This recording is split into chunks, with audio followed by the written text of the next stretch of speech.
तक हमला है। चलो मैं इस पर ज्यादा बहस करना नहीं चाहता।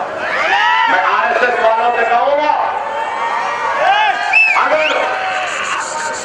अगर तुम लोग वाकई में दलित समाज को इज्जत देना चाहते हो, दलित समाज को उनका मुकाम देना चाहते हो, दलित समाज को तुम अपने बाजू में लाकर खड़ा करना चाहते हो, तो उन सब चीजों को करने से पहले हिंदुस्तान की सबसे बड़ी मंदिर जहां के प्रमुख शंकराचार्य होते हैं, उन आचार्यों को हटाओ और वो आचार्य का बोझ किसी दलित समाज वाले को दे दो तो मैं समझूंगा।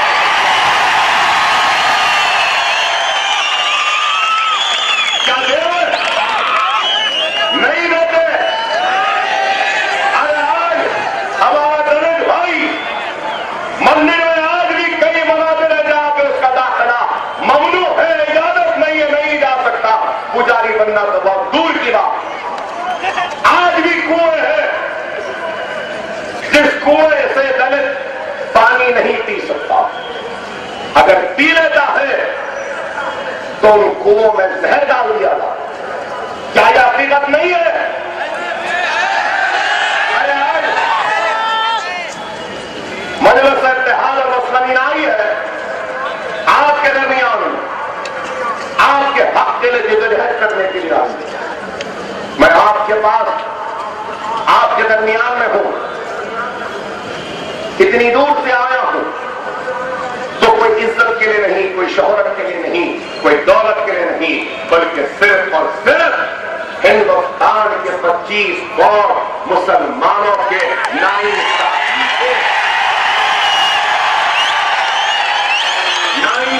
पर मांगने आया हूं। हिंदुस्तान की बेआवाज मुसलमानों की आवाज बनने आया हूं। हिंदुस्तान के कमजोर मुसलमानों की ताकत बनने आया हूं। हिंदुस्तान में तबाह बर्बाद हुए मुसलमान जो दुख दर्द में डूबा है, उस मुसलमान के दुख और दर्द और तकलीफ को लेकर आपके दरमियान है। और मेरा दुख, मेरी तकलीफ 50 बरस से नाइंसाफियों पे नाइंसाफियों की शक्ल में आज इस मुल्क में मौजूद है। जिंदगी के कौन से शोबे में हमारे साथ नाइंसाफी नहीं की गई? आप बताओ। मैं पूछना चाहता हूं, बैंक से क्या मुसलमान को कर्ज मिलता है? इस मजमे में से कितने लोग हैं हाथ उठाकर बताकर मुझे कह दें कि हाँ, हमको हुकूमत की ग्रांट या मौलाना आजाद फाइनेंस कॉर्पोरेशन की जानिब से पैसा मिला और बैंक से भी पैसा मिला? कितने लोग हैं इस मजमे में हाथ उठाकर बता दें मुझे? कोई नहीं है। तो फिर सवाल इस बात का है, 10 बरस से कांग्रेस और एनसीपी सिर्फ हमको एक वोट बैंक की तरह इस्तेमाल कर दिया। अगर मैं ये भी कहूं तो गलत नहीं होगा। हिंदुस्तान में कहीं पर भी चले जाओ, मुसलमानों की बस्तियों को जानना पहचानना आसान है, तो दलितों की बस्तियों को भी जानना पहचानना आसान है। इसलिए क्योंकि हम नजर उठाकर देखेंगे तो गंदगी को देखकर, खराब रोडों को देखकर, वहां पर बच्चे जो गरीब खेलते हैं, मदरसे नहीं है, हम आसानी से देखकर पहचान ले सकते हैं कि ये मुसलमानों की बस्ती है या ये दलित की बस्ती है। इस वास्ते क्योंकि वहां पर ना रोड है, ना वहां पे ड्रेनेज है, ना वहां पे पानी है, ना वहां पे सफाई है, ना वहां पे स्कूल है, ना वहां पर बैंक है, ना वहां पर हमारे गुजारी का कोई सामान है। क्या ये बात गलत है? बताओ। 10 बरस, 20 बरस, 50 बरस, 60 बरस में भी तुम हमको पानी पिलाने में नाकाम हो गए, जिंदगी में खुशहाली लाने में नाकाम हो गए। हमारे को सुधारने में नाकाम हो गए, लाइट लाने में नाकाम हो गए, और फिर हम पे इल्जाम। अरे आप बताओ मेरे भाई, अरे आज मैं खड़े रहकर तकरीर करता हूं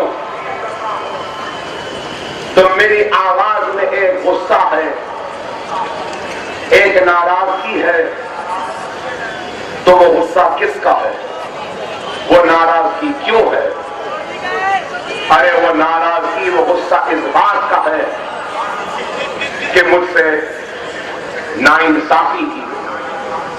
हर वक्त मैं हक के लिए जब जब आगे बढ़ता गया तो मुझे हक से महरूम किया, मुझे मेरा हक नहीं दिया। क्या मैं इस मुल्क का शहरी नहीं?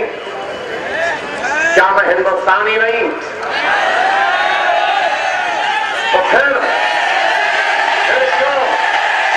क्यों आज? तो क्यों आज फिर मैं हक के लिए फरियाद करूं, हक के लिए खड़ा रहूं? अरे मैं हक के लिए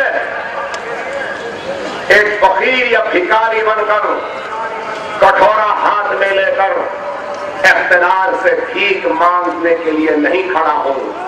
मैं आज खड़ा हूं तो अपना हक हासिल करने के लिए खड़ा हूं। यह हक हम अपने इत्तेहाद के जरिए हासिल कर सकते हैं।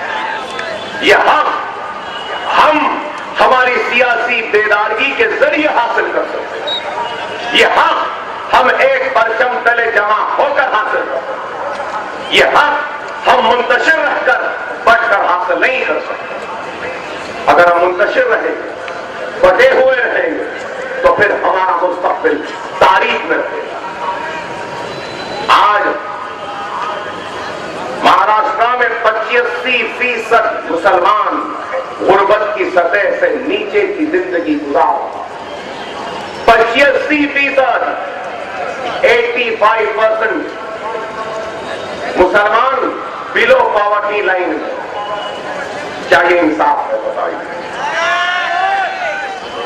और आज इस इंसाफ के लिए हम आवाज बुलंद करते हैं तो हम पे इल्जाम, हम पर तोहमत, हमको जेल, हमको कहा जाता है कि नहीं जाए। अरे आज मैं पूछना चाहता हूं मेरे प्यारे मुसलमानों, मैं गैरों पे तनकीद करने से पहले अपने गिरेबान में झांक कर देखना चाहता हूं और आपको भी लम्हे फिक्र दूंगा कि आप भी अपने गिरेबान में झांक कर देखें कि हमारी क्या गलतियां, क्या बात है कि इस मुल्क में आज हम गुलामों से बदतर जिंदगी गुजारने पे मजबूर हैं।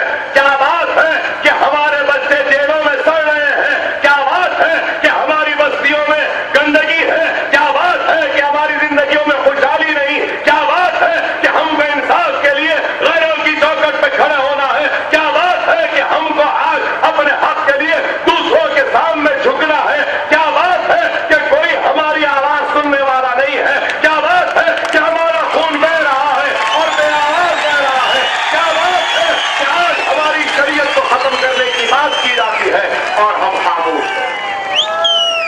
उसकी वजह यही है, वजह यही है कि हमारे सफों में इत्तेहाद नहीं। अरे 25 को मुसलमान मतलब कितने आपको मालूम? मक्का से लेकर मराकश तक, मक्का से लेकर मराकश तक जितनी आबादी है वो भी 25 करोड़ नहीं है जितनी आबादी हमारी इस मुल्क में। लेकिन फिर क्या बात है कि 25 करोड़ मुसलमान अपने वजूद का एहसास दिलाने में कामयाब नहीं हो रहा है। क्या बात है कि 25 करोड़ मुसलमान अपने ऊपर होने वाले जुल्म ज्यादती पर आवाज बुलंद नहीं कर सकता। वजह यही है कि हमारे सफों में इंतशार है। अगर इत्तेहाद होता तो फिर हमारी सूरत हाल कुछ और हो। खुदारा गौर करो कि कितने सितारात के जरिए हमको लूटा गया। महाराष्ट्र में आपके अरे गौर करो, आज वो कोंडानी, क्या नाम पूरा उसका, माया कोंडानी के बारे में क्या है कि लोगों को उकसाकर मासूम बच्चों को आग में फेंक कर जलाया गया, जिंदा जलाया गया। जो बहनों का हमल था उस हमल को काट कर पैदा नहीं हुए सो बच्चों को निकाल कर आग में फेंका गया। और उस वक्त यही कोंडानी सामने खड़ी थी। क्या ये इंसाफ है? मुजफ्फरनगर का किताब फ्रंटलाइन मैगजीन को उठाकर देखिए, अगर तफसील में जाओ तो रात गुजर रही फ्रंटलाइन मैगजीन में आया कि एक मुसलमान औरत भागते भागते अपनी इज्जत को बचाते बचाते खेतों में से दौड़ती हुई एक घर दिखता है तो उसको मालूम कि यह सरपंच का घर है, तो भागते हुए खटका मारती है, सरपंच के घर में जाती है और सरपंच से कहती है कि सरपंच साहब मेरी इज्जत को लूटने लोग दौड़ रहे हैं, आप मेरी इज्जत को बचा लीजिए। तो सरपंच साहब उस बेसहारा औरत को अपने घर में बुलाते हैं और घर में बुलाने के बाद दरवाजा बंद करते हैं और ढोल लेते हैं, बजाते ढोल और ढोल बजाते बजाते एक नहीं, दो नहीं, तीन नहीं, 12 लोगों के जरिए उस मासूम की इज्जत को लुटवाते हैं। क्या यह इंसाफ है? क्या यह इंसाफ है? अरे बताओ, मैं पूछना चाहता हूं, हमारा खून नहीं, हमारी इज्जत नहीं, हमारी इस्मत नहीं, हमारी आबरू नहीं, हमारे बच्चे नहीं, हमारी बच्चियां नहीं, तो फिर बताओ, मैं पूछना चाहता हूं, क्या ये गुजरात का फिसाद, या बंबई का फिसाद, या मुजफ्फरनगर का फिसाद, या मुसलमानों के नस्लकशी का फिसाद नहीं है, बल्कि ये इंसानियत को खत्म करने का फिसाद है। ह्यूमन राइट्स कहां है? वुमेन राइट्स कहां है? वुमेन ऑर्गेनाइजेशन कहां है? दिल्ली में इस्मत लुटी, हम मजम्मत करते हैं। हमारी नजर में एक हिंदू मां, बेटी, बहन की इज्जत, आबरू, इस्मत उतनी ही है जितनी एक मुसलमान की है, जितनी एक सिख की है, जितनी एक ईसाई की। औरत की हुर्मत, औरत की हुर्मत। उस एक इज्जत के लुटने के बाद इंडिया गेटवे ऑफ इंडिया पर लोग मोमबत्तियां लेकर आ गए। बहुत अच्छा करे, सही करे, और भी करना चाहिए। लेकिन मेरा एक सवाल है, गुजरात, बंबई, मुजफ्फरनगर में भी औरत की इस्मत लुटी थी। मुसलमान हिंदुस्तानी औरत की इस्मत लुटी, हिंदुस्तानी मुसलमान बच्ची की आबरू लुटी। उस वक्त कोई मोमबत्ती लेकर नहीं आया। क्यों नहीं आए? अगर मैं सवाल करता हूं तो मुझे फिरका परस्त कहते हैं। अरे मैं फिरका परस्त नहीं हूं, मैं अपने आप के लगाने वाला एक बाइज्जत हिंदुस्तानी हो और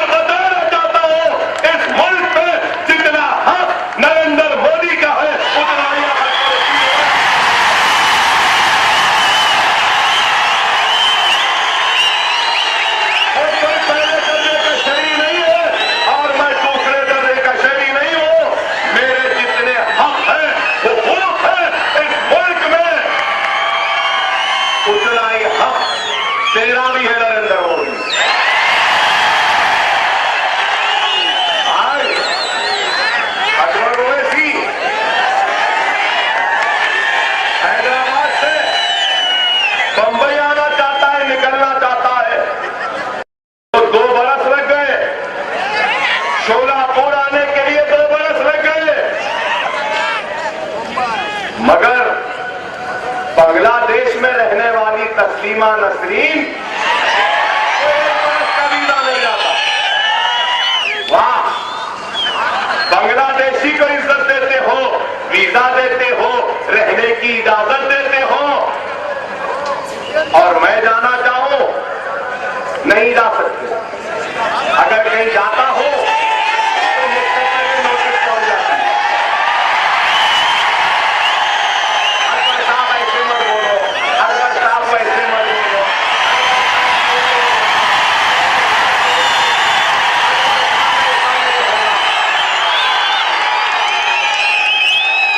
ये नहीं बोलो, वो नहीं बोलो, सॉरी के लिए क्या बोलना वो ठीक के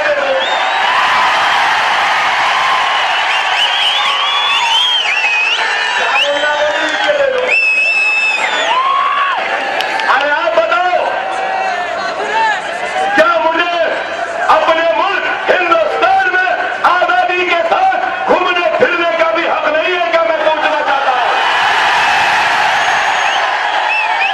तुम मुझे जला रहे हो, तुम मुझे लूट रहे हो, तुम मुझे काट रहे हो, तुम मेरे बच्चों को जेल में डालते हो, और उसके बाद मैं थोड़ी सी आह भी करूं तो तुमको गवारा नहीं है। अरे कांटा चुभ जाए तो आह कहते हैं, अगर ठोकर लग के गिर जाए तो ओह कहते हैं, जख्म आ जाए तो बाबा बाबा कहते हैं। लेकिन क्या किसी ने कभी ये देखा है कि कितने जख्म मुझको लगे हैं? क्या कभी किसी ने देखा है कितना दर्द मुझको लगा है? 50 वर्ष से ज़र्ब पे ज़र्ब लग रहा है, तो हम मुसलमानों पे लग रहा है। कटते जा रहे हैं तो हम कटते जा रहे हैं, तबाह हो रहे हैं तो हम हो रहे हैं। उसके बाद ये आवाज नहीं उठाना। अरे आप बताओ, आज मनवर अकबरुद्दीन ओवैसी अगर आया है तो आपके हक के लिए आया, आपकी इज्जत के लिए आया, आपकी शान के लिए आया है, आपकी शौकत के लिए आया है, आपके व्यवहार के लिए आया है, आपकी ताकत के लिए आया है, के लिए आया।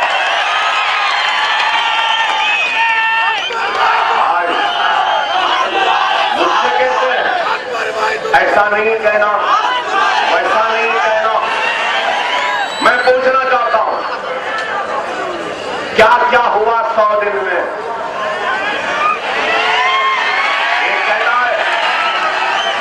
एक कहता है जो मोदी की मुखालफत करेगा वो पाकिस्तान चलेगा। दूसरा कहता है कि हिंदुस्तान के मुसलमानों में राम का खून है। तीसरा कहता है लव जिहाद। चौथा कहता है अब वो दशहरा में जो नाच होता है उसका नाम जिहाद। फिर जितनी तालीम है गुजरात में उसको खत्म कर दिए, और कहते हैं कि महाभारत में लिखा था कि गाड़ियां महाभारत के दौर में आ गई। गलत है ना? और ये भी बोले सेलफोन भी आ गया था। ये पढ़ाने वाले अरे क्या क्या कह रहे हैं आप बताइए। और एक कहता है कि दीनी मदरसों में दहशतगर्दी की तालीम दी जाती, हिंदुस्तान का तिरंगा का परचम नहीं लहराएगा। अरे दीनी मदरसों पे हिंदुस्तान का परचम नहीं लहराते। बोलने वालों, मैं तुमसे सवाल करता हूं, आरएसएस के दफ्तर पर 1947 में तिरंगा लहराया गया था झंडा। फिर उसके बाद 50 में 1950 में, फिर 2002 तक हिंदुस्तान का परचम आरएसएस के दफ्तर पर नहीं लहराया गया था।